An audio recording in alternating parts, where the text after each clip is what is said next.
makasama po kayo sa isang napakahalagang okasyon. Bilang isang kapwa guro ay talaga pong natutuwa ako pag nakakasama ko po yung mga guro. Kaya nga po ako very particular about my mother dahil po public school teacher ang mother ko sa Bulacan po. At ang father ko po ay nagtuturo din, nagpatay na po sila pareho, sa private school naman po. Ako po ay nagtuturo sa UP at 24 years na po ako nagtuturo sa law school ng UP at iba po mga paaralan. Ito pong activity na ito ay napakahalaga pagkat ito po ay in a sense, this is also the fruition of something that I discussed with the TDC members last time na nakita-kita po kami doon sa NCR. Pagkat noon po ay marami po silang mga isyong legal na dinulog po sa akin at naisip ko po na siguro po kung meron ako magagawa upang tulungan ang mga guro, ito po ay sa usaping legal. That's why I asked one of my former students, makikilala po niya siya mamaya, si Attorney Arnold De Vera, at ang kanya pong NGO sa Ligan upang makipagtulungan po sa TDC na bumuo po na isang sistema ng mga paralegals para po tumulong sa inyo doon po sa mga isyong legal.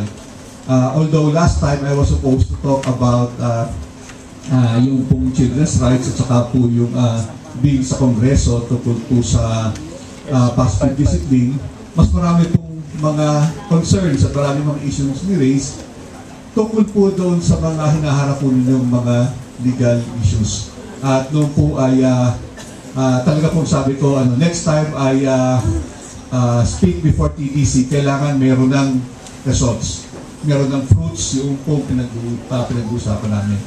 Matagal ko na po kasing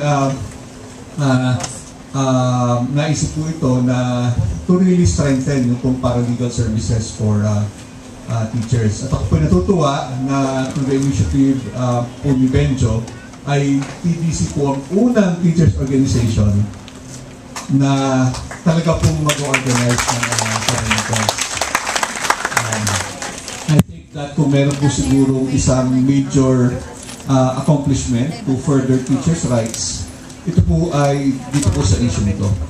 Ngunit alam po natin na although we talk about teachers' rights, okay, sa isang educational environment, okay, kung meron pong teacher, or siguro po, ang kadahilanan kung bakit merong teacher, ay meron din dahil merong mga estudyante.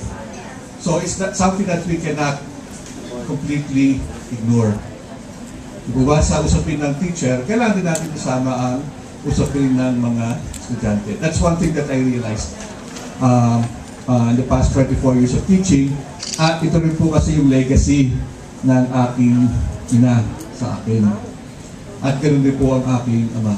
Kung meron pong isang bagay that I think set them apart from their colleagues, ay yung po kanilang compassion sa kanilang mga estudyante. Meron nga po akong magandang anecdote po sa aking ina nung siya pa ituturo pa. Nung tuturo po siya, grabe po talaga yung kanyang kanyang concern sa kanyang mga estudyante. To the point na kung yung po mga estudyante niya ay walang pambayad, minsan siya na po. Or minsan siya nagagaranti na bababayaran kung ano po yung mga kailangang bayaran ng kanyang mga estudyante. At ang maganda po rito, isa mga estudyante tinulungan niya ay aking na po ngayong tiyo. Pagkat napangasawa po yung mas batang kapatid ng aking ina. And he has proved to be one of the, kumbaga, most industrious, most caring as a husband, most caring as a father. Kung na mga tao kakilala ko. At siya po ay talagang very innovative. At nakarating na po sa iba't ibang sa ibang mga bansa upang mag-training at upang maging overseas Filipino teacher. Okay, at bumalik na po at nag-retire sa Pilipinas at siguro isa sa mga pinag-successful din ng mga former teachers na ngayon po siguro ay nakakaangat na rin sa kanyang buhay. But every time na ikikwento po niya sa akin kung paano po siya tulungan ng aking ina bilang teacher niya. At kaya po nung namatay nga yung aking ina, talagang he was one of those who was siguro most affected. At saka talagang makita mo talaga yung kanyang pagmamahal. Sa 24 years po ng aking pagtuturo, marami na rin po ako mga apo sa aking mga former students. Yun lang po hindi ko gusto pag mahal ka ng mga estudyante mo, magastos. Lagi ka nagiging ninong. Ngayon nga po, may nagtatanong po sa akin kung pwede ako maging ninong ng kanilang mga anak. Sabi ko, medyo matanda na ako para dyan. Oo, ginawa na niyo akong ninong sa kasal. Ngayon gawin pa akong ninong sa binyag. Oo. Ngayon, now, ready na ba yung ating PowerPoint? Okay. Going back to yung pong ating topic nga pong na-assign sa akin, last Friday, ay nagkaroon po kami ng isang malaking consultation on a draft policy